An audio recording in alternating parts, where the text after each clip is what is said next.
Hola, buenas tardes, Ana. Buenas tardes.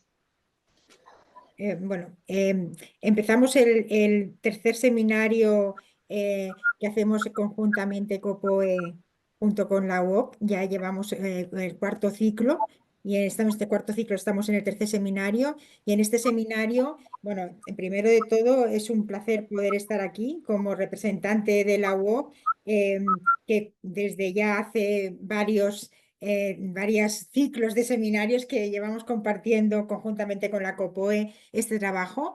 Em, en todo caso, Ana, si quieres empezar en tanto que presidenta de la COPOE, eh, saludando. Sí, muchas gracias, Rosa. Ujú. Buenas tardes a todas las personas que estáis ahora mismo en directo siguiendo esta webinar y a todos los que os conectaréis más adelante porque estas conferencias no solamente se siguen en directo, sino que nos consta que tienen muchas descargas y que se ven a lo largo de los meses. Yo misma, como profesora en el máster de psicopedagogía de la Universidad de Málaga, utilizo estas conferencias como un material de trabajo en clase y porque son de una calidad que la verdad es que nos tienen muy contentos y muy orgullosos en COPOE. Decías tú, Rosa, 4 ciclos ya y un quinto ciclo que ya está programado, que nuestro coordinador Juan Antonio Planas Domingo se encarga cada año de gestionar. Estamos muy contentos desde COPOE, desde la Confederación de Organizaciones de Psicopedagogía y Orientación de España, del resultado de esta colaboración que iniciamos ya hace más de 4 años con la Universidad Oberta de Cataluña, porque estamos en la misma línea, porque queremos aportar nuestro granito de arena a la innovación, a la formación y a estar a la última en cuanto a la psicopedagogía y a la orientación se trata. Así que por nuestra parte, seguir, manifestar nuestra alegría, nuestro contento de poder seguir colaborando con vosotras, compañeras de la Universidad Oberta de Cataluña.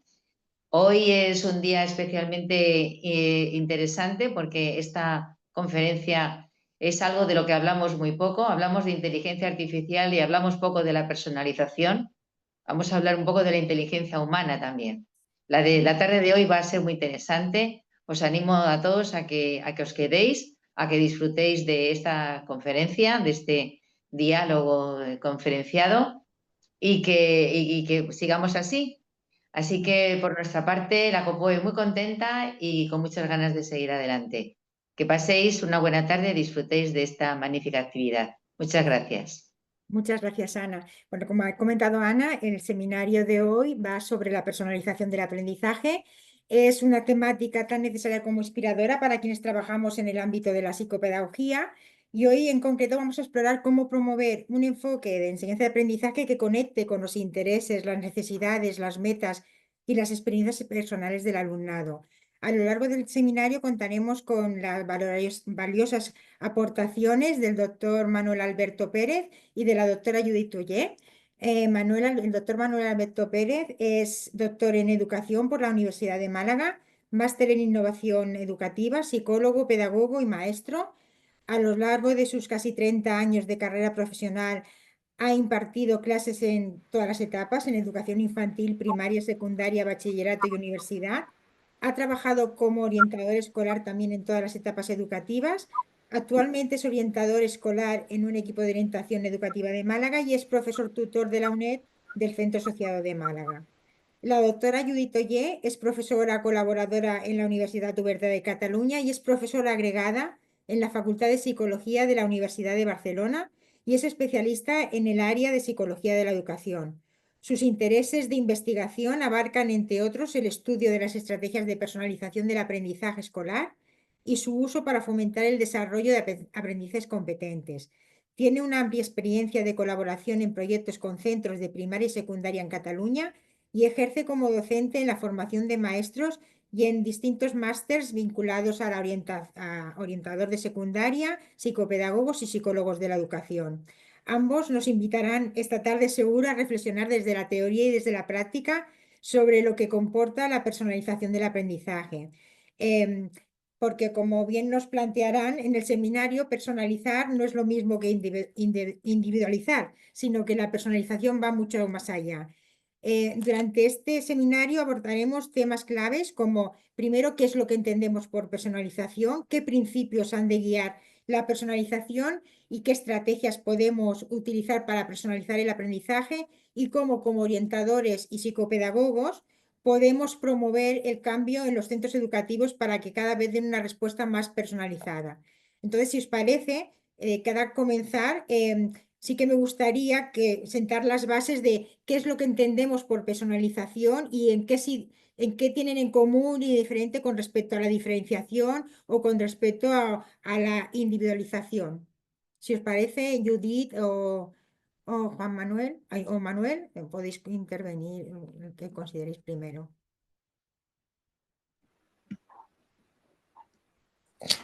Es verdad. Bueno, comenzaba Judith, ¿no? Con la presentación. Y lo que no sé ahora, ¿se ve? Sí, Exactamente. perfecto. Sí, vale. Es que No sé, yo solo veo en mi pantalla. no sé si podías ampliarla, Judith. Están comentando que se ven muy pequeñas, o sea, en pantalla. A lo mejor, Judith, compartir toda la Sí, pantalla y sí. no... ¿Así? Ah, sí, perfecto. Vale. Pues muchas gracias por la invitación. Yo voy a empezar con la primera pregunta, explicando un poquito, situando las diferencias, ¿no?, entre individualización y personalización.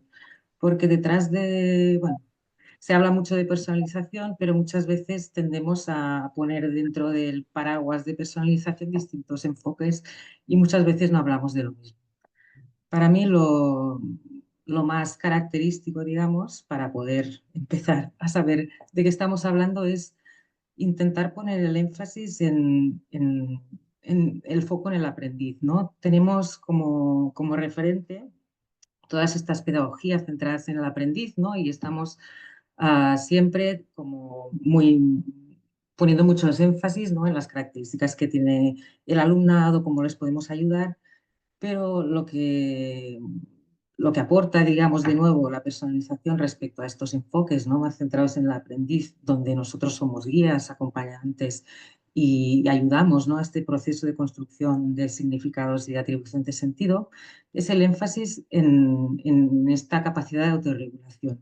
Si veis la parte de la derecha, es el aprendiz quien dirige su propio proceso de aprendizaje. O sea, el énfasis no está tanto en ver desde fuera con qué características o qué necesita este aprendiz y desde fuera adaptarle los materiales, el ritmo a las características del alumnado, sino intentar girar un poco la rueda y dotar a este aprendiz, traspasarle una parte de la responsabilidad para que él mismo pueda autodirigir su propio proceso de aprendizaje. Como podéis pensar, esto no es algo ni automático ni que le salga por los poros a los alumnos sin ningún tipo de acompañamiento. También depende del acompañamiento que nosotros le demos, pero el énfasis aquí está en enseñarle a definir, o sea, a dar sentido a lo que hace a través de sus intereses, objetivos y propias opciones de aprendizaje.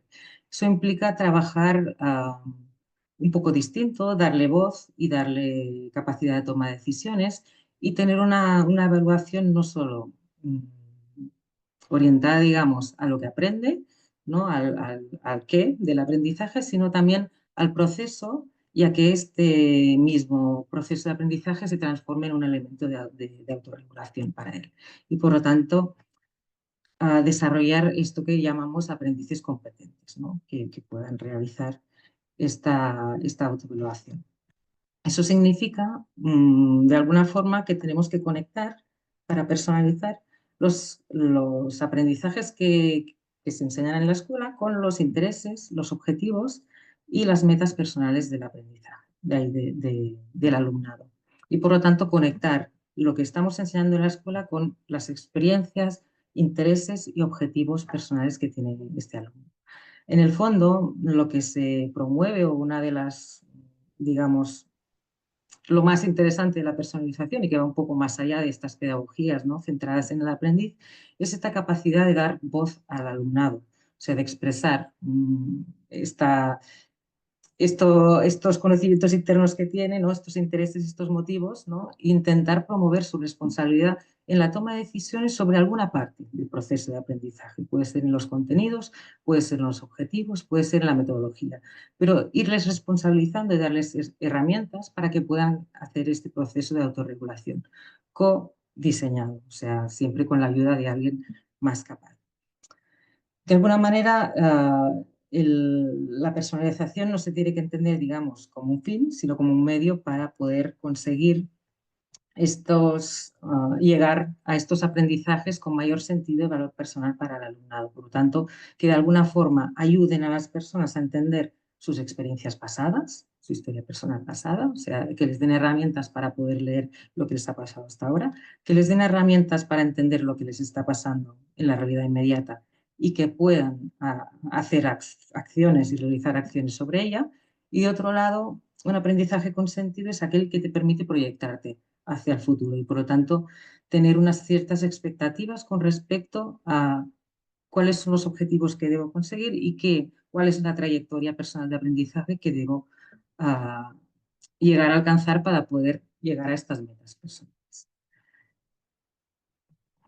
Si quieres, Manolo. Pues sí, mira, Humberto Eco comentaba pues, que las personas aprendemos por historia. Y bueno, yo quería empezar pues, con algo que me pasó en la adolescencia. Viví una experiencia que ilustra de forma clara la importancia que tiene adaptar los recursos a las características individuales. Formaba parte de un equipo de fútbol y un año pues, nos entregaron a todos las mismas botas, un número 41. Yo en aquel tiempo calzaba un 43, os podéis imaginar, pues pasé toda la temporada pues con los pies doloridos, incómodos. Aquellas botas, pues claro, no estaban hechas para mí y eso condicionó pues mi rendimiento y mi bienestar. Esta anécdota pues refleja una verdad fundamental. Al igual que cada persona necesita una talla de calzado distinta, también requiere una manera diferente de aprender. Pretender que todas las personas aprendan de la misma manera pues si al mismo ritmo es tan ilógico, pues como que calcen la misma talla de zapatos. Si aquí observamos esta imagen, las botas del equipo que ganó la liga en el año 76, pues bueno, son todas del mismo modelo, aunque con tallas diferentes. Si la comparamos con el equipo que ganó la liga en el 2021, que curiosamente es el mismo, el Atleti, no solo encontramos tallas diferentes, sino que vemos distintos modelos, distintos colores, distintos diseños. La diferencia es clara. Hoy en día existe un mercado y es el propio deportista quien elige el calzado, que mejor se adapta pues, a sus necesidades, a sus gustos, a sus intereses y también a sus intereses económicos, porque aquí hay mucho mercado. Esto es en esencia pues, lo que busca la personalización del aprendizaje. No se trata solo de ofrecer tallas diferentes, sino permitir que cada estudiante encuentre el modelo, el estilo, el ritmo, pues que le ayude a alcanzar su máximo potencial. En educación, pues como en el deporte, el ajuste entre la persona y las condiciones que le rodean, pues marca la diferencia entre lo que es la incomodidad y el éxito. Y esto se ha visto desde la filosofía, desde la psicología educativa, en que hay unas diferencias claras en ritmo de aprendizaje. Hay chicos y chicas que avanzan pues rápido, pues como Sherlock Holmes en sus versiones, y otras pues necesitan ir por pasos, pues como Dorothy en El Mago de Oz. También diferencian en intereses personales. Hay quien se siente atraído por números, por patrones, y otros pues mundo imaginario, y otros pues aprenden mejor experimentando con la realidad, pues como el doctor de Regreso al Futuro. Y también en estilos de aprendizaje. Hay chicos y chicas que aprenden a través de lo visual, otros son más auditivos, otros necesitan música, otros necesitan bailar.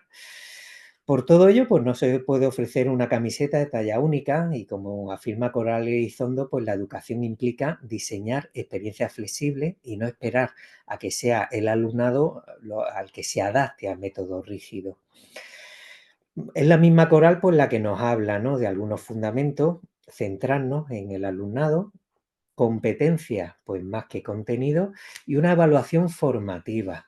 Como dice Neus San Martín, evaluar para aprender y no aprender para evaluar. Podríamos hacer unas diferencias, si pasa, Judith, si eres tan amable, entre personalización e individualización. El foco principal en la personalización, pues serían los intereses, la motivación del alumnado, mientras que en la individualización es el ritmo y el nivel que tiene dicho alumnado. El rol del estudiante cambia. En la individualización, el alumnado es un mero receptor de adaptaciones, mientras que en la personalización es un protagonista activo.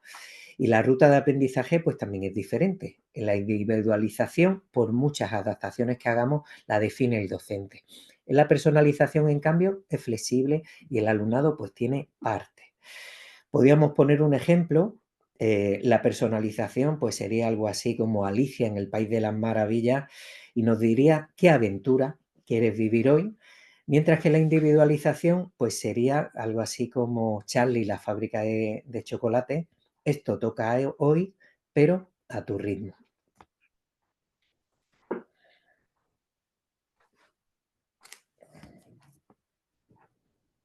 Perfecto. Una vez más o menos ya señalado estos aspectos y considerando que evidentemente la personalización no es exactamente individualizar todo y que para personalizar también se tiene que individualizar, sí que me gustaría que pudiéramos abordar qué principios o qué estrategias qué principios deberían guiar el proceso de enseñanza-aprendizaje para que se dé una personalización del aprendizaje, porque es verdad que hay que partir del sentido y de las características del alumnado y de los motivos y del sentido que el alumnado atribuye al aprendizaje, pero eso quiere decir que el profesorado no tenga un papel activo o el equipo docente no tenga un papel activo.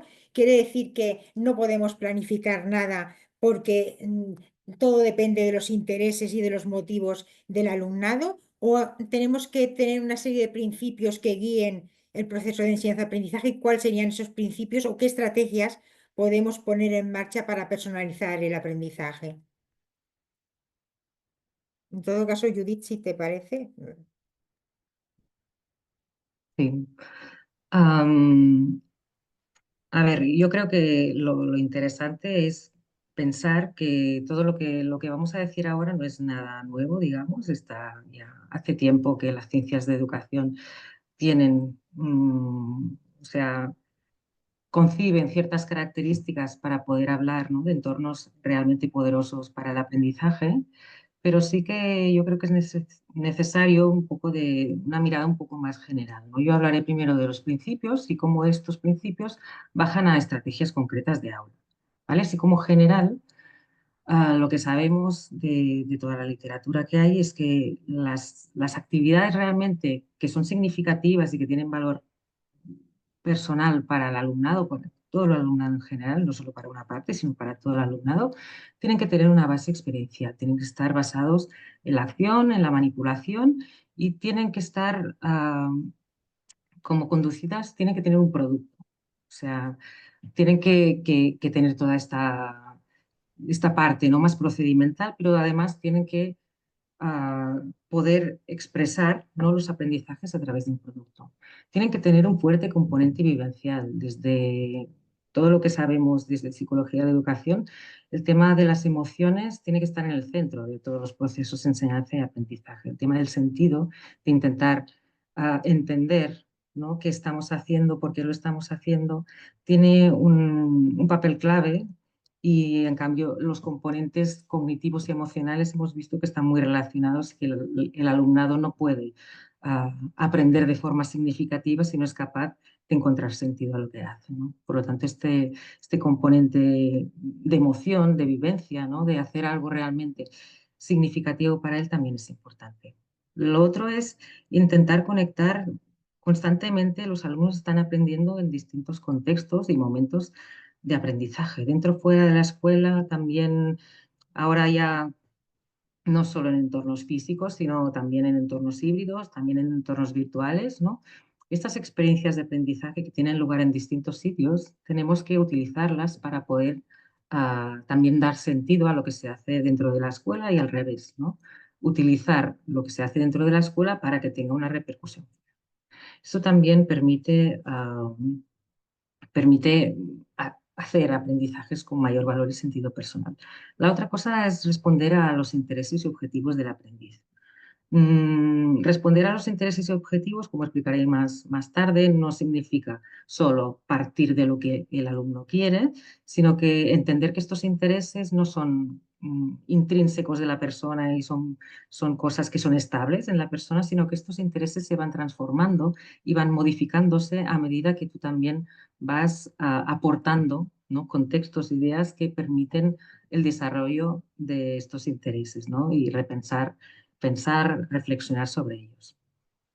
También es importante reconocer y respetar la capacidad de decisión y control del aprendiz sobre el proceso de aprendizaje. Eso significa no que tengan que decidirlo todo, sino traspasarles el control e irles dando autonomía para que poco a poco, ¿no?, tengan esta mochila de recursos que les permita devenir aprendices autorregulados. También las actividades tienen que estar vinculadas a los contextos cotidianos, no tienen que ser actividades que tengan algún tipo de impacto fuera o que están relacionados con el contexto habitual donde se desarrolla el aprendiz. Está relacionado con las conexiones, ¿eh?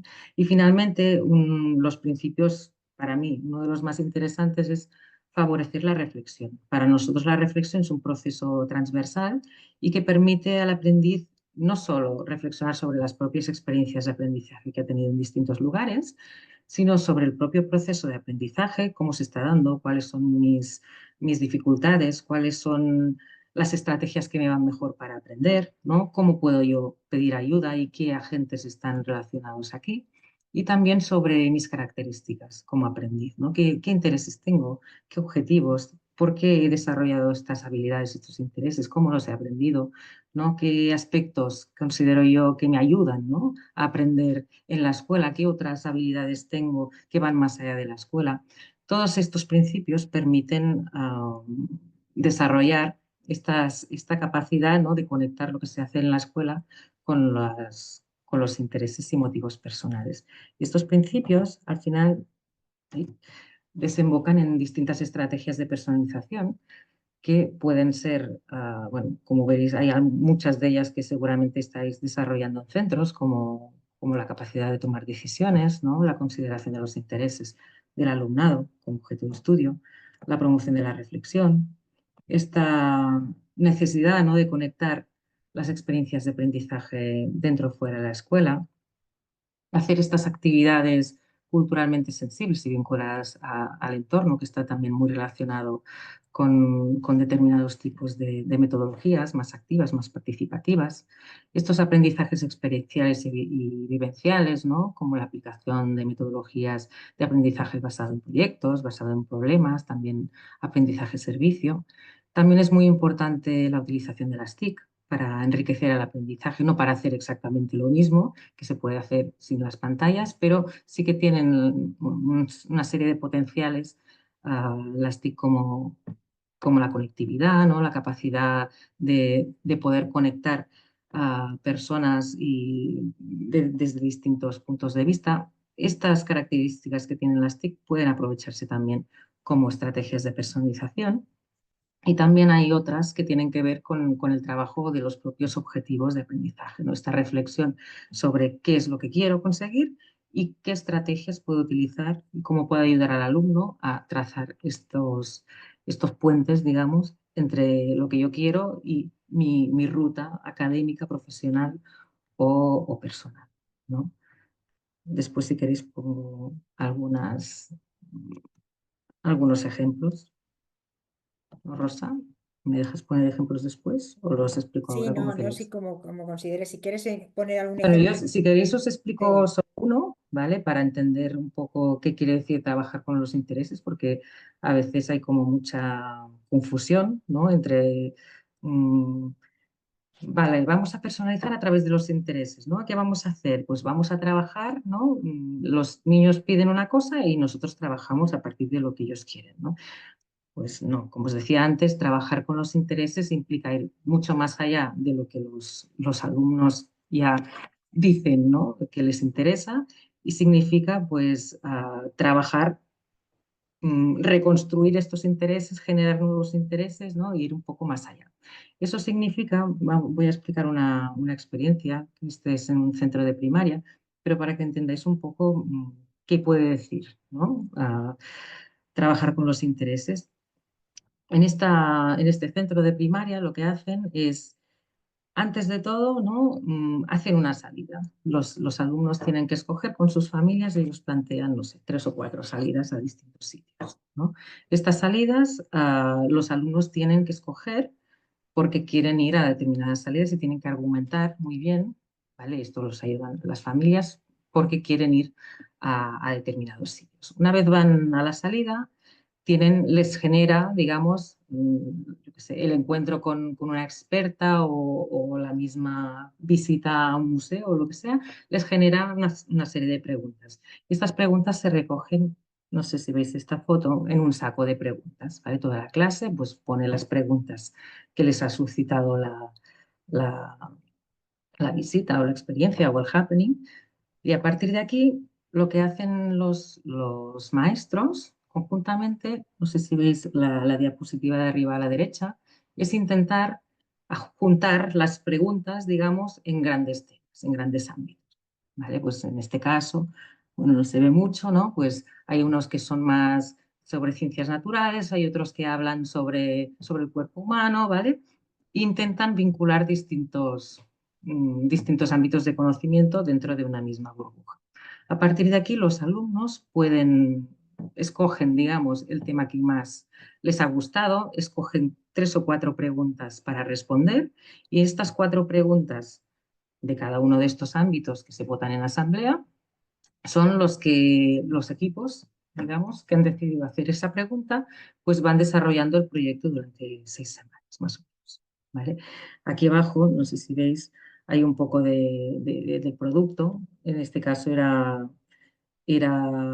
las preguntas eran sobre el ojo humano, cómo funcionaba, ¿vale? Y hicieron una maqueta, hicieron distintas perspectivas también a través de mapas, etcétera, etcétera. ¿Vale? Para mí, lo interesante, digamos, de la experiencia no es solo toda esta parte de activación de intereses, si veis la rueda de Spark Interés, de generar intereses nuevos, sino cómo los alumnos, a partir de estas preguntas guía, entonces pueden explorar los contenidos, pueden hacerse preguntas, buscar información en libros, en webs sobre estos contenidos. Todo esto va orientado con el profesorado de las distintas materias que les van dando, digamos, pistas para que vayan haciendo una búsqueda, digamos, orientada.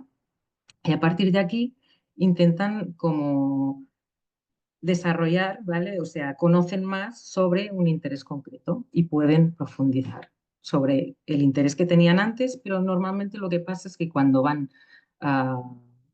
desarrollando, digamos, el proyecto, van reconociendo y van ampliando, digamos, el abanico de intereses que tenían al principio y les van saliendo más preguntas y van desarrollando. Todo esto termina con una presentación, que es este mural, el mural donde intentan explicar a través de formas visuales, a veces es un mural escrito, a veces estos eran un poco más mayores y hicieron una presentación, ¿no?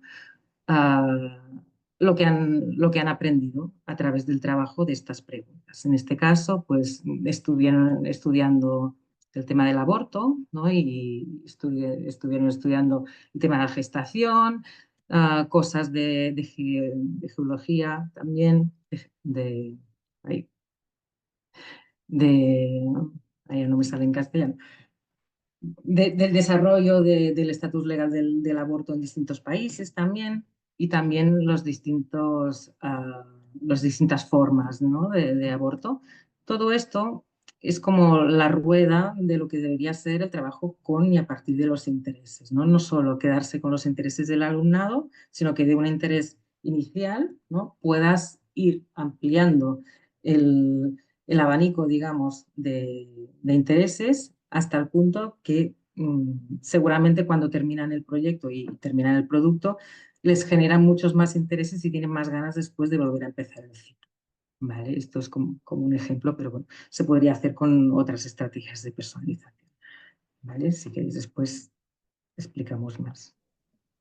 Muchas gracias, Judith. Manolo, en todo caso, Ay, pero, claro. si puedes aportar a partir de los principios que ha señalado Judith de cara a la personalización, si quieres Venga. ampliar un poco más la visión.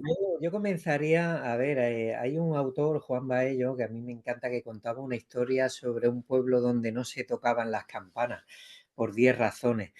Y la primera de ellas era porque no había campanas. Entonces, pues contaba Baello pues, que a partir de entonces las 9 restantes pues ya no servían para nada.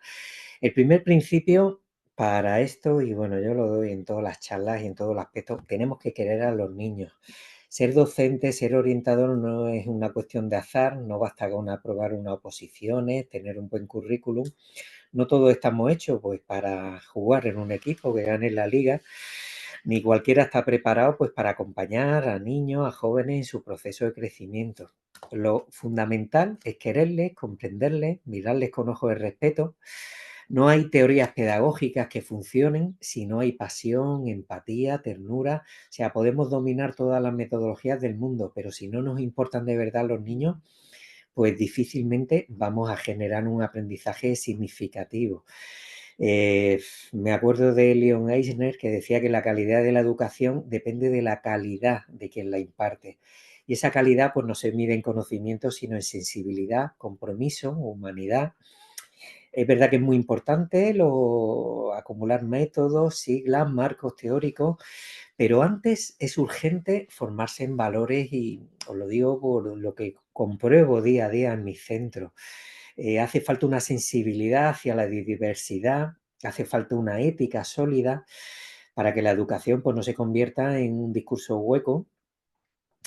Y bueno, quizás en vez de convertirnos en manuales andantes, pues nos tendremos que centrar más en la filosofía, pues por ejemplo, de Atticus, el inolvidable abogado de Matar a un ruiseñor, para enseñar con ejemplo, con humildad, con comprender al otro, y ese siempre es el primer paso pues para educar, ¿no? A mí me encantaría, yo he estado de tribunal de oposiciones varios años y me gustaría ver pues a personas decirme, mira, yo no voy a atender a la diversidad, yo no voy a utilizar metodología activa, no voy a poner en práctica las medidas que dice la normativa, nos harían un gran favor, porque bueno, lo suspenderíamos del tirón y se dedicarían pues a otra cosa. Yo empezaría leyéndome a Paulo Freire, Pedagogía del Oprimido, que si no lo habéis leído, yo os invito a que os salgáis de la webinar, busquéis una librería de barrio, la encarguéis, porque es lo más importante. Teniendo ese primer principio, que es esa campana, pues sí que podíamos plantear otros a partir de querer a los niños. Primero, pues sería centrarnos en el estudiantado, que a fin de cuentas es el protagonista de la historia. Judy, si eres tan amable, pasa diapositiva. Y el alumnado, pues, es el personaje principal de la narrativa. Y bueno, como le pasaba a Jules en Pulp Fiction, pues cada estudiante pues, tiene su evolución, su conflicto interno, su momento de redención, y la enseñanza pues parte de quién es, qué le interesa, cómo aprende y hacia dónde quiere ir. En segundo lugar, un aprendizaje activo, significativo, que deje huella. No educamos para el almacenamiento, sino para la comprensión. Lo importante, pues, no es que memoricen, sino que hagan conexiones, que piensen, que sientan lo que aprenden y que lo que aprenden tiene sentido.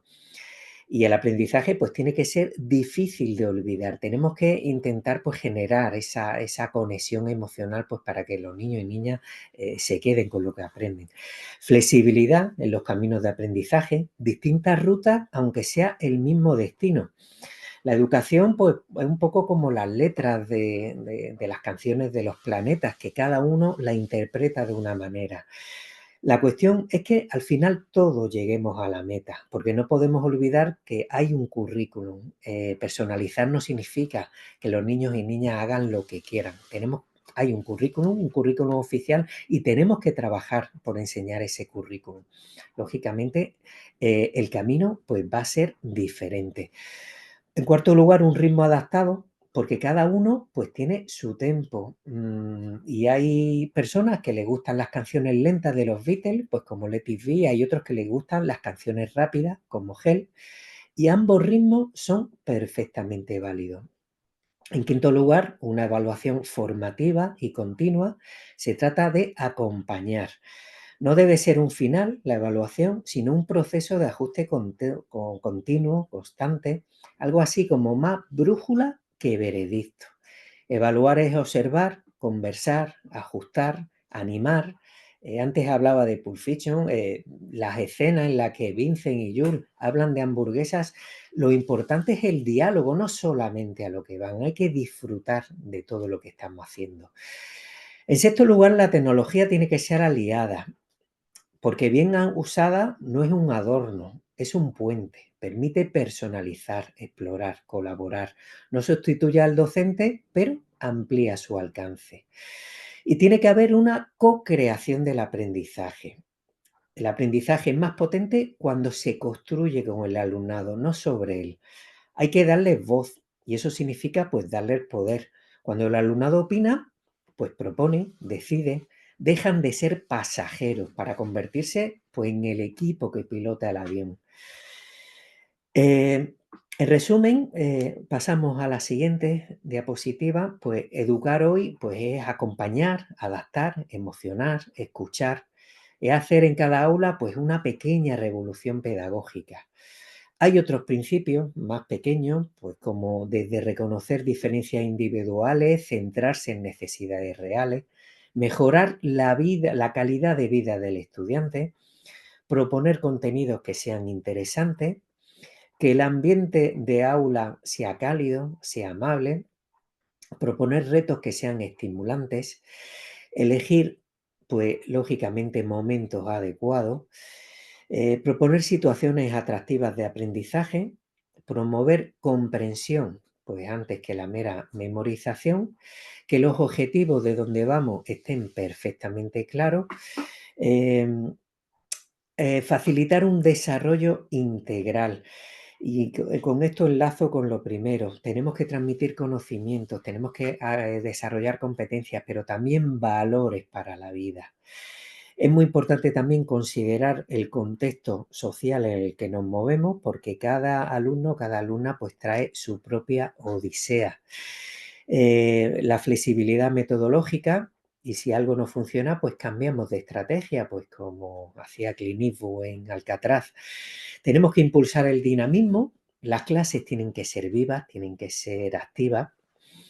Tenemos que luchar por reducir la distancia entre el profesorado y el alumnado, confianza, cercanía y planificar sistemáticamente. Tenemos que dejar algún espacio para la improvisación, pero todo tiene que estar perfectamente definido. Si pasamos la siguiente. Todo ello pues nos daría lugar a unas estrategias de personalización basadas en que lo que hemos dicho, no todos aprendemos igual. Algunos necesitan leer, otros experimentar, otros hacen esquemas, dibujan, escuchan, debaten. Cada uno pues tiene su propio estilo de aprendizaje. Hay muchos autores que han hablado, que han diseñado algunas estrategias para conocer cuáles son los estilos de aprendizaje del alumnado. A mí en particular me gustan mucho los de Cole. Cole pues diseñó dos ejes, percepción y procesamiento, y de ahí pues sacó pues 4 estilos de aprendizaje: convergentes, asimiladores, divergentes y acomodadores, que esto daría pues para otra webinar. La cuestión es que verdaderamente pues tenemos que buscar estrategias y metodologías activas. Para ello, pues digamos que en los últimos años han aparecido el DUA, el Diseño Universal del Aprendizaje, y las TIC, pues que vienen a ser algo así como esos dos amigos, pues que todo el mundo sabe que en el momento que se conozcan, pues se van a caer bien, van a hacer muchas cosas y a lo mejor hasta se van de viaje, ¿no? Como Rick e Ilsa en Casablanca, ¿no? El DUA pues diseña para todos desde el inicio. y las TIC pues aportan esas herramientas pues para hacerlo posible. Hasta ahora la escuela había catalogado al alumnado en función de sus capacidades y el DUA, el diseño universal de aprendizaje, pues deja de poner el foco en ello y lo pone en la escuela. El alumnado no tiene discapacidad. Son las barreras de la escuela lo que hacen, lo que le discapacita. Hoy en día, pues si queremos abrir una tienda, el ayuntamiento lo primero que nos pide es que pongamos una rampa y que pongamos otras medidas inclusivas. Los parques, los espacios urbanos, pues cada vez son más inclusivos. Vemos diseño universal en museos, vemos diseño universal en arquitectura, en deportes. Pues ya va siendo hora pues, que haya diseño universal en educación, anticiparse a esas barreras. Y con esta alianza DoIT, pues tenemos una serie de metodologías activas pues, que serían pues, como el Dream Team pedagógico. Estas pedagogías, bueno, hay autores que las desechan. Alberto Rollo, por ejemplo, pues está forrando, está escribiendo libros criticándolas. Habla de que son un placebo, pero bueno, yo creo que al aprendizaje memorístico quizás le podíamos llamar homeopatía educativa, pues porque efectivamente es un placebo y por lo poco que dura ese aprendizaje. Pues aquí tenemos algunas, el currículum multinivel, que adapta los objetivos, los contenidos y las tareas según el nivel competencial de cada estudiante, pero manteniendo siempre un contexto común. Es ideal para aulas heterogéneas y fomenta la equidad respetando los ritmos individuales. Las estaciones de aprendizaje, que consiste en organizar en aula en espacios donde el alumnado va rotando para realizar tareas distintas y muchas veces con diferentes niveles de dificultad o un enfoque sensorial. Y se puede combinar con el DUA y permite diferentes modos de participación y expresión. El aprendizaje basado en el juego y la gamificación. El primero, pues introduce juegos con finalidad pedagógica clara. La gamificación, en cambio, pues usa elementos del juego en contextos que no son lúdicos, como los puntos, los niveles, las insignias. Y el uso del juego en aula, hay muchísimos estudios pues, que hablan de que mejora el compromiso, reduce la ansiedad y puede fomentar habilidades como la cooperación y la perseverancia. El aprendizaje basado en proyectos pues, parte de un reto, alguna pregunta que guía la investigación y el trabajo del alumnado y puede integrar saberes de distintas áreas. El aprendizaje cooperativo pues, consiste en aprender en pequeños grupos heterogéneos donde cada miembro pues, tiene un rol activo y responsabilidades claras. El aprendizaje basado en pensamiento pues, promueve el uso intencional de rutinas, destrezas de pensamiento, pues, como comparar, clasificar, establecer causas, justificar, y sirve sobre todo para enseñar a pensar con profundidad y ayuda al pensamiento crítico, creativo. Las inteligencias múltiples, pues desde Howard Gardner, que hablaba de 8 tipos de inteligencia, pues invita a diseñar actividades variadas, permitiendo que cada alumno aprenda y exprese su conocimiento desde el estilo en el que se encuentre más fuerte. La clase invertida, pues, transmite los contenidos en casa y en el aula, pues, se dedica tiempo a tareas activas. El visual thinking, el golden five y la investigación-acción participativa. En resumen, hay una constelación de metodologías que no es una lista de modas pasajeras, sino que es una forma de hacer escuela desde la diversidad, la acción, la creatividad y la conciencia crítica. Pues partiendo de que en primer lugar, pues tenemos que querer a los niños.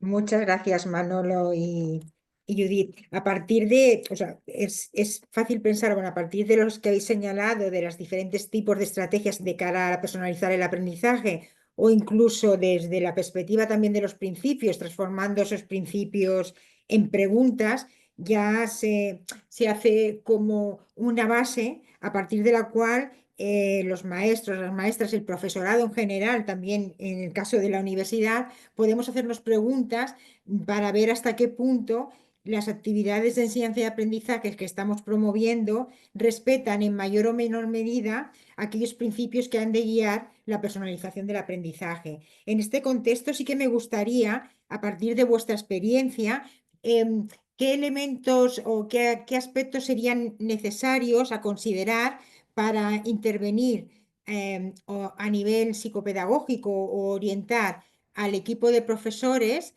para poder promover la personalización del aprendizaje en sus aulas, en las actividades de enseñanza-aprendizaje que realizan en sus aulas. En todo caso, si queréis, Judith o Manuel.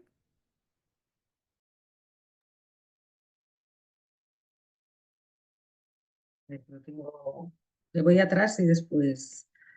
Yo, así como muy cortito, pero para mí, si la pregunta es qué se puede hacer para promover todo esto, yo bajaría, digamos, a entender que las estrategias de personalización en sí no son un fin en sí mismo, sino que son la forma, ¿no?, de poder. Espera, que ahora estoy liando un poco, un momento, que me voy al revés. Aquí, aquí, voy.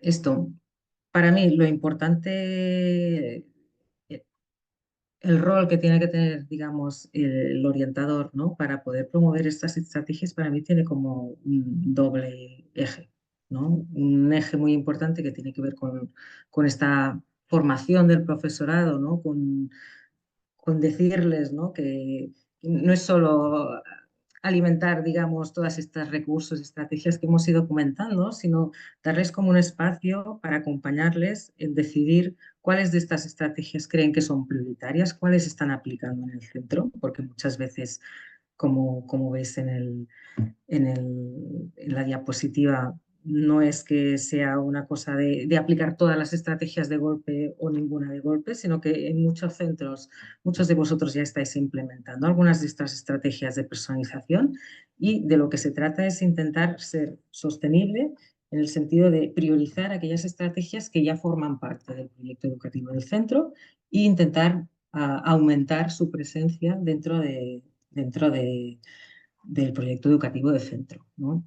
Pueden ser prácticas muy puntuales, muchas veces nos encontramos con esto, ¿no?, prácticas puntuales, estrategias concretas de personalización en algunos centros, aplicadas por muy pocos, por poquitos o grupos pequeñitos de profesorado, y son experiencias que son muy ricas y a veces no se comparten. Hay muy pocos espacios, digamos, para compartir la riqueza, ¿no?, los beneficios que aporta este tipo de prácticas.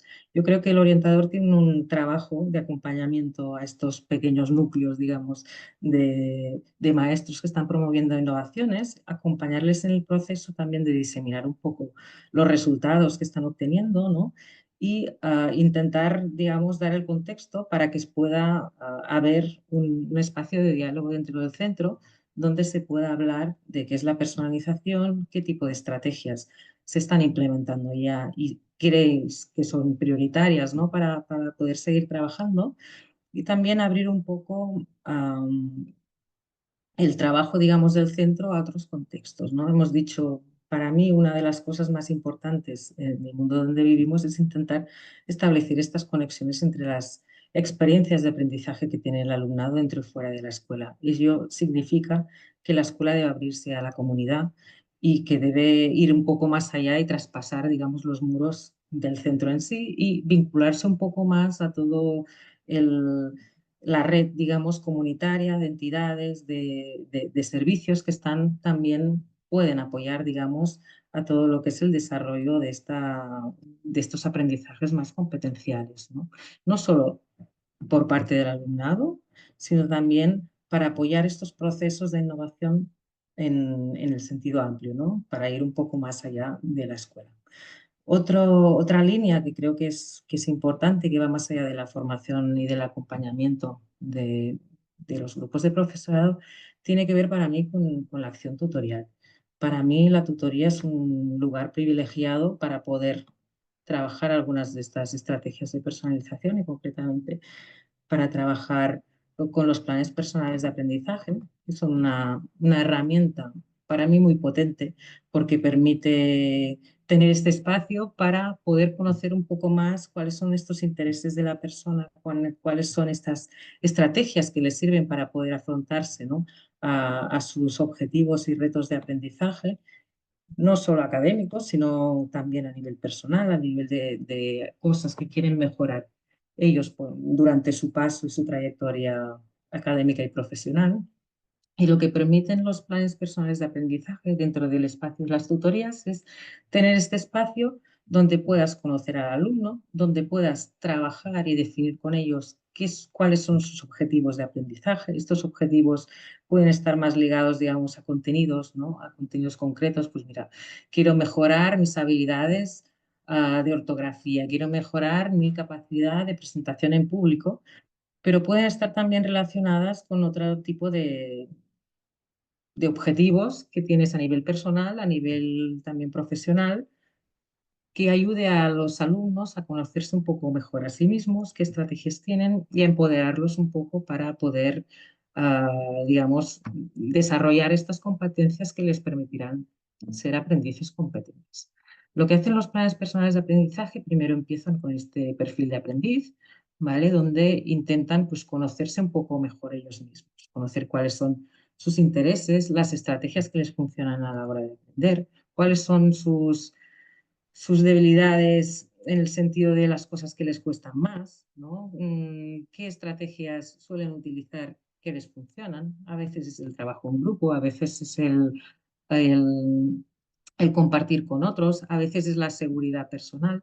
Todas estas cosas que permiten tener esta idea de cómo es uno mismo como aprendiz, ¿no? Y no solo para el alumno, que también hace un proceso de reflexión, de autorreflexión sobre cuáles son sus características, sino también para que el profesorado pueda acompañar mejor y pueda ayudar a desarrollar y a desplegar todas estas estrategias para ayudarle después a adaptar, pues, el ritmo, la metodología a sus características.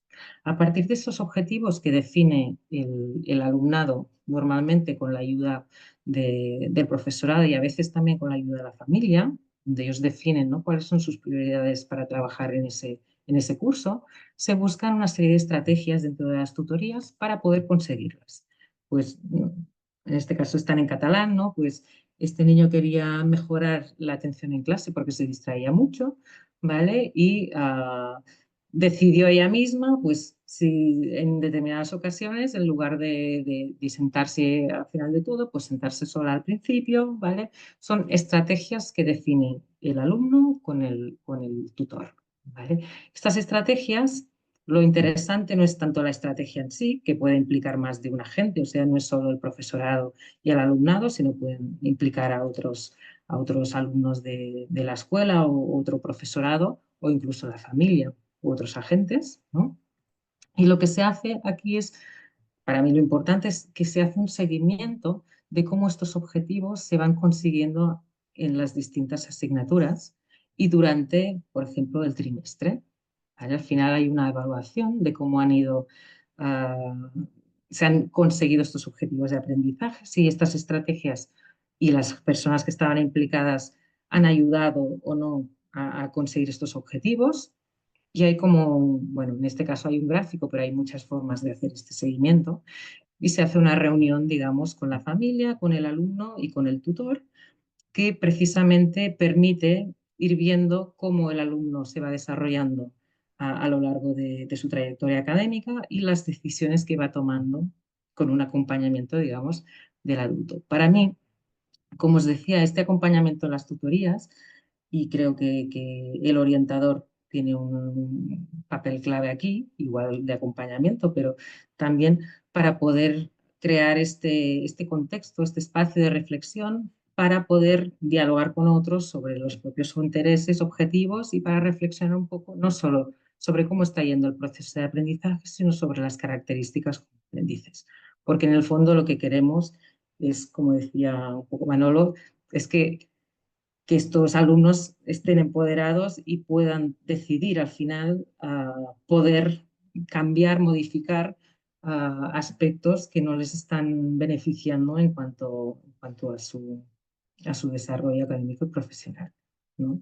Creo que estos son ejes importantes para el trabajo, digamos, de la acción tutorial y que pueden ser pocos importantes de atención. Si quieres, Manolo, te pongo las tuyas. Sí. Los Bueno, dos. mientras tanto, yo empezaría comentando la gran diferencia que hay entre orientar en infantil y primaria y en secundaria. Sabéis que en el Estado español, pues prácticamente hay 18 modelos, cada comunidad tiene el suyo, pero predomina que en infantil y primaria la orientación es externa en el sentido de que hay un equipo que va a los centros, un número limitado de días a la semana, mientras que en secundaria es interna. La orientadora, yo voy a utilizar el femenino genérico porque hay más orientadoras que orientadores, pues forma parte del claustro. Y en general, pues digamos que a mí me gusta hacer un recorrido entre lo que es varias etapas de la orientadora dentro de un centro. En primer lugar, ser visible para poco a poco ser útil y por último ser imprescindible. Y los cambios que estamos hablando, pues sobre todo empezarán en la segunda y especialmente en la tercera etapa, en cuanto pasamos de ser útil a ser imprescindible. Lo primero que tiene que hacer la orientadora es detectar barreras. El primer paso, pues verdaderamente para una inclusión de verdad y sobre todo promover este tipo de metodología activa. Se trata de ayudar a ver lo que a veces pues no se ve. Y tenemos que tener pues un radar fino, porque generalmente las barreras habitualmente pues hablamos de la arquitectónica, de las comunicativas, de las de participación, pero hay otras que son incluso más importantes, por las que pongo aquí, ¿no? Las actitudinales, esos prejuicios, esos miedos, ese desconocimiento, ¿no? Las organizativas, pues cuando la gestión se vuelve un laberinto, la burocracia se come, la coordinación, las barreras sociales, que son esos estereotipos, pues que anidan en el profesorado y con los que tenemos que luchar, y luego las barreras metodológicas, que somos, pues, de las que estamos hablando y son las más comunes y a veces las más invisibles. Pues la orientadora tiene que ser esa persona que ayude a poner nombre a lo que frena y a proponer, pues, cambios realistas para eliminarlo. Para ello, pues tenemos que asumir un rol activo, útil, visible, y todo pasa por creérnoslo. La orientadora es probablemente la persona más importante de un centro, no tanto como un conserje, pero a un nivel de la inspección y tenemos que empoderarnos. A veces entramos a los centros y con esa aleación de hipocresía, de miedo, que es la prudencia, y está muy bien para comenzar, pero poco a poco tenemos que dejarla atrás y tratar de cambiar las cosas, ¿no? Yo propongo una serie de estrategias con mi experiencia. Pasaría por estar disponible para todos, participar activamente en reuniones de equipos docentes, que nuestra asistencia en los claustros sea de peso, facilitar un trabajo en red, proponiendo pues, propuestas prácticas adaptadas de la realidad del centro y acompañar, pues como decía Judy, en los procesos de cambio. Para ello, pues las orientadoras tenemos pues una serie de herramientas muy importantes. Si eres tan amable, Judith, pasa. La primera sería una evaluación psicopedagógica inclusiva, mirar más allá de la etiqueta. La evaluación no es para clasificar, es para entender a la persona. Sabéis que las orientadoras, pues una de nuestras misiones fundamentales es hacer esa evaluación psicopedagógica que da lugar a una serie de medidas. Sin esa evaluación, pues no se pueden poner en marcha. Alfredo Binet, pues sabéis que estableció o desarrolló el primer test de inteligencia en París a principios del siglo XX para detectar niños y niñas que necesitaban más ayuda del profesorado, pero fue el primero en advertir que el instrumento que había inventado no medía inteligencia, porque la inteligencia no puede ser medida y que no serviría. No tendría que servir para descalificar a nadie. Unos años después, 1910, 1915, en Nueva York se utilizaba este instrumento para pasárselo a los inmigrantes judíos, rusos, italianos, húngaros, y descubrían que 8 de cada 10 inmigrantes tenían mente infantil. Eso hoy en día se sigue utilizando. Tenemos que luchar para cambiar esa evaluación psicopedagógica y hacerla más centrada en el contexto. Fijaros, alumnado, contexto escolar y contexto familiar. Nos pasamos días, semanas pasando pruebas al alumnado, centrándonos en ello, en la evaluación psicopedagógica. Hay muchos instrumentos para detectar las barreras que tiene el contexto escolar y tenemos que trabajar sobre ese contexto escolar. Y en el informe que plasmemos podemos empezar a plantear medidas activas que ayuden al profesorado a cambiar la dinámica, primero de ese alumnado que ha sido derivado, pero después del resto de la clase. Otra herramienta es participar en los planes de centro. Los planes de centro tienen que estar escritos desde la inclusión. La atención a la diversidad no se improvisa, se planifica y se deja por escrito. Y ahí entra la orientadora, aportando esa mirada inclusiva en los documentos clave, como ha dicho Judith, el proyecto educativo, el plan de atención a la diversidad, el reglamento de organización y funcionamiento y el plan de convivencia. Y ahora tenemos la normativa de nuestro lado y tenemos la gran ventaja que el profesorado y a veces el equipo directivo no se lo conoce. Tenemos que meter en tinta este cambio, esta enseñanza activa y esta mirada inclusiva. Tenemos también que ayudar a la estructura del centro, organizar para incluir.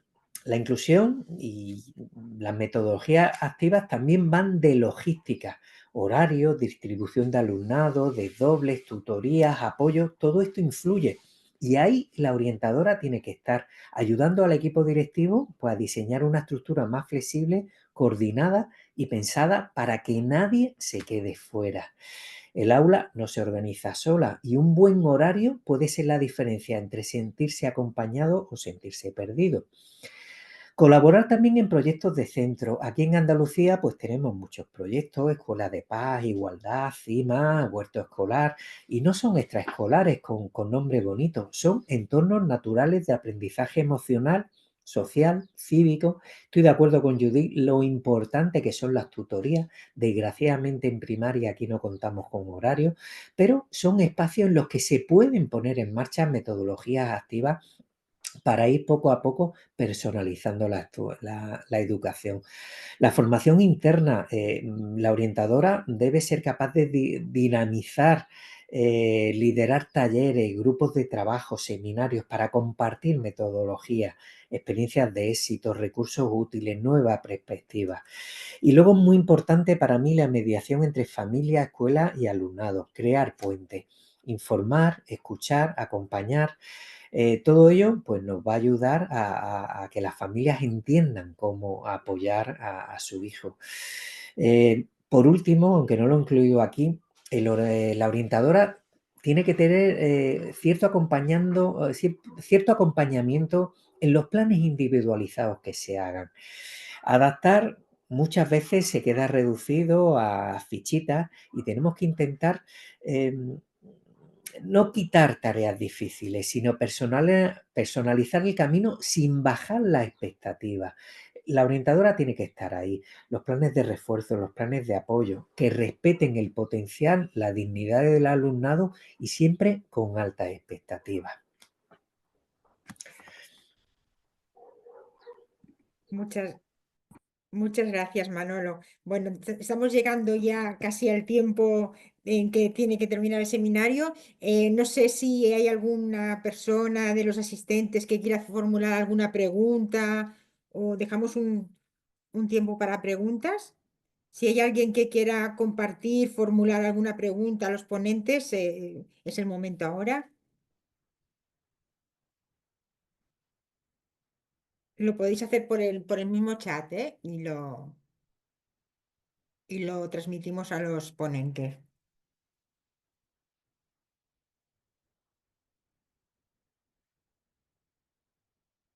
No sé si habría alguna pregunta.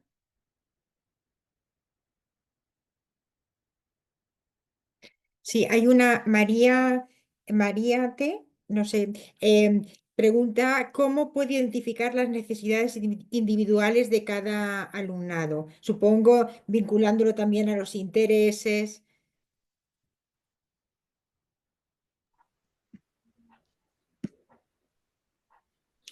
Bueno, yo, por ejemplo, hay muchísimos cuestionarios, muchísimos test, muchísimas herramientas. Yo creo que la mejor manera es el diálogo. Como ha comentado Judith, la acción tutorial es fundamental y ese horario de tutoría da para muchísimo.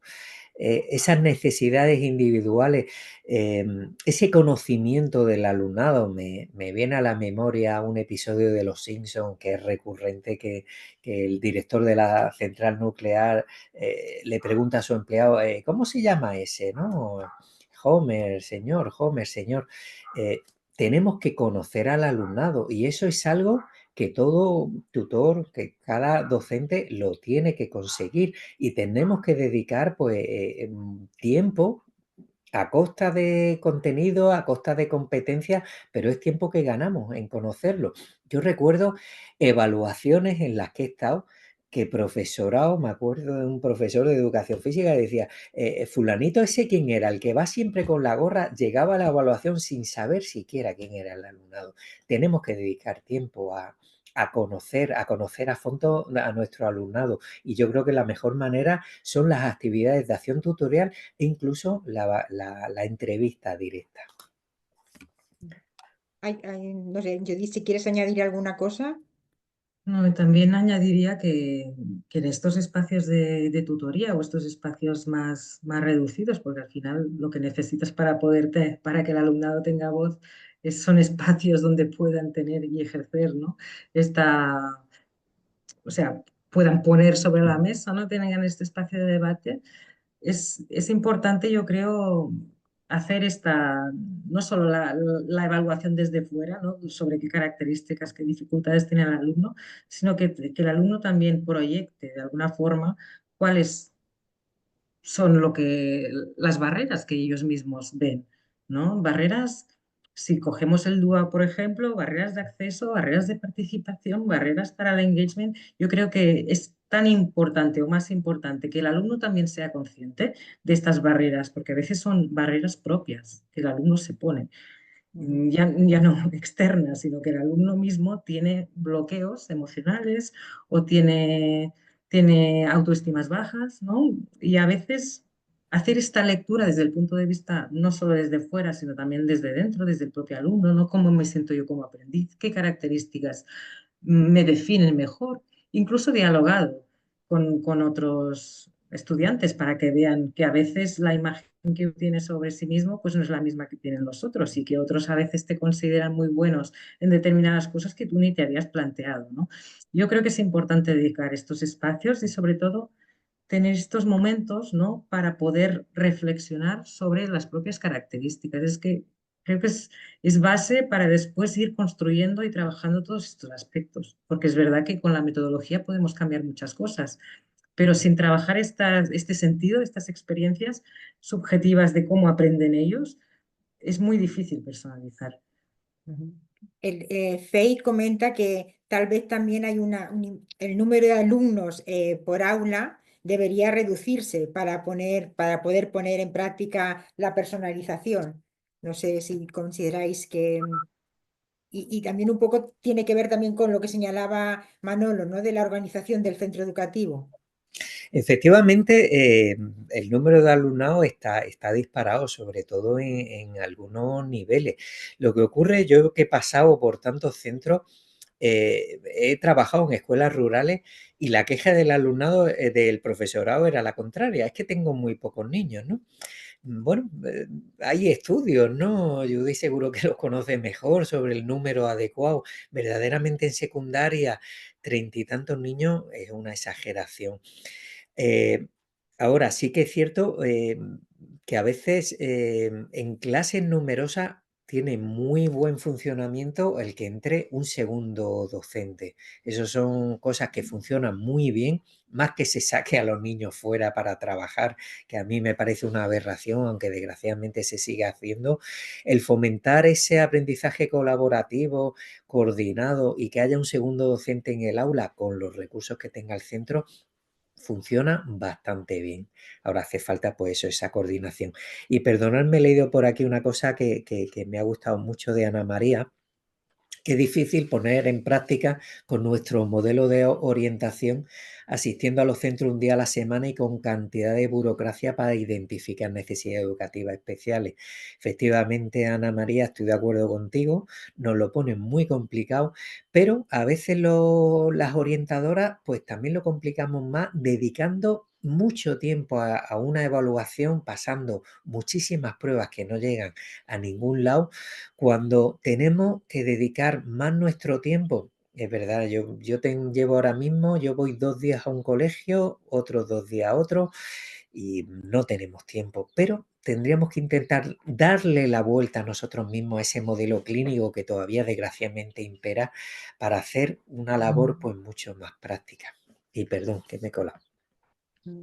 Algunos Yo también estoy de acuerdo con lo que dice Manolo y que entiendo que todo el tema del asesoramiento para realmente hacer las funciones que debe hacer un asesor de verdad, que es trabajar sobre un modelo más educativo, más preventivo, necesita dejar toda esta parte más burocrática y más centrada solo en detectar dificultades y centrarse más en la formación, en trabajar, en ayudar, ¿no?, a diseñar estos espacios, un poco respondiendo también la segunda.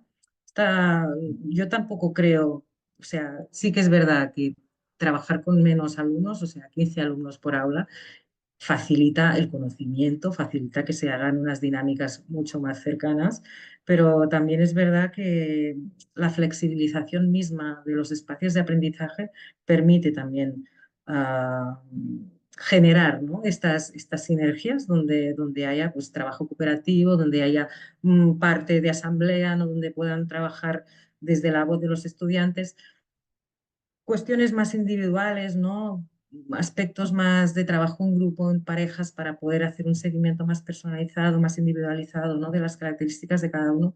Yo pienso que esto se puede organizar a través de metodología, siempre y cuando, también eso es verdad, siempre y cuando haya digamos, un acompañamiento, una visión favorable del centro para que el orientador también pueda ayudar a incorporar estos aspectos, ¿no?, a trabajar estos aspectos que a veces tampoco no es fácil, no es sencillo, porque el mismo sistema ya es rígido o las mismas creencias de los docentes a veces o de los equipos, ¿no?, a veces no dejan, digamos, no dan espacio para otras formas, ¿no?, de actuación.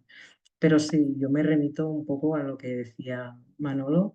Pienso que lo importante es transformar estas miradas, ¿no?, sobre lo que es la atención a la diversidad y pensar la personalización como una forma más de atención a la diversidad, con el potencial de que no solo está focalizado a unos pocos alumnos, sino que está focalizado a la atención a la diversidad de todos los alumnos, ¿no? Y creo que esto es un gran potencial y que si pensamos en estas estrategias más de tipo metodológico, podemos mejorar muchas cosas.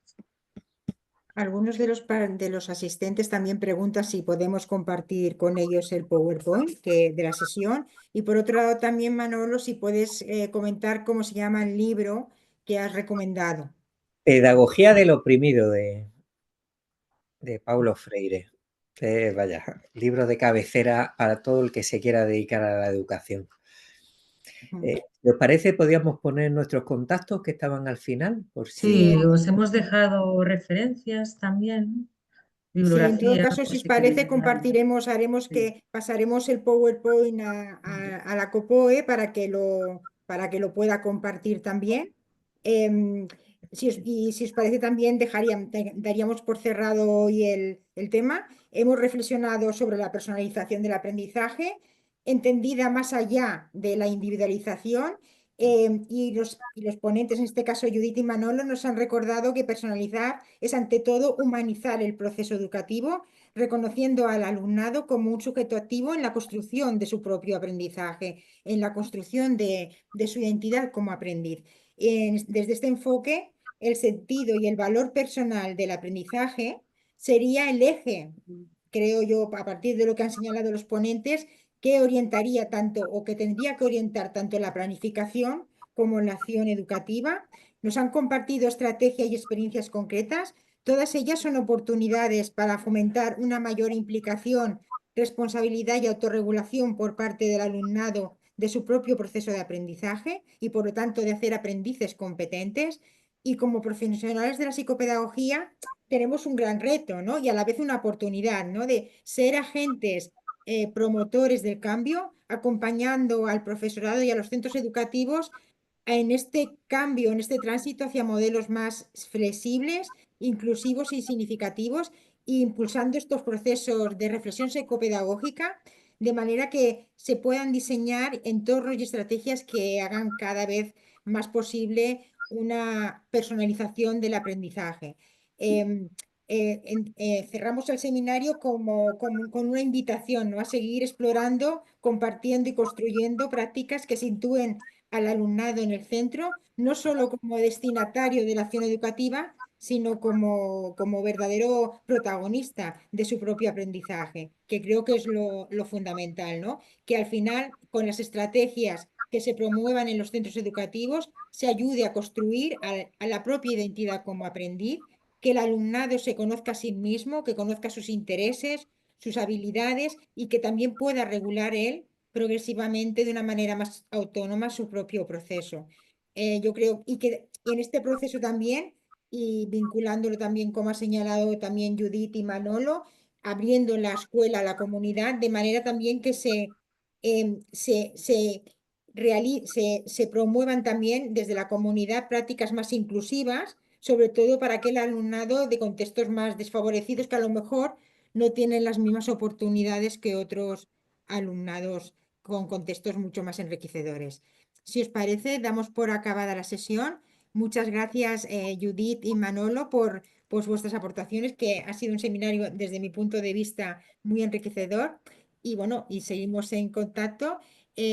Pasaremos en todo caso el PowerPoint también a la COPOE, si os parece bien, en tanto que sois los autores del mismo. Y nada, muchas gracias por todo y gracias también a los participantes y a los asistentes por haber participado en este proceso. Damos por cerrada, en todo caso, si os parece, la sesión.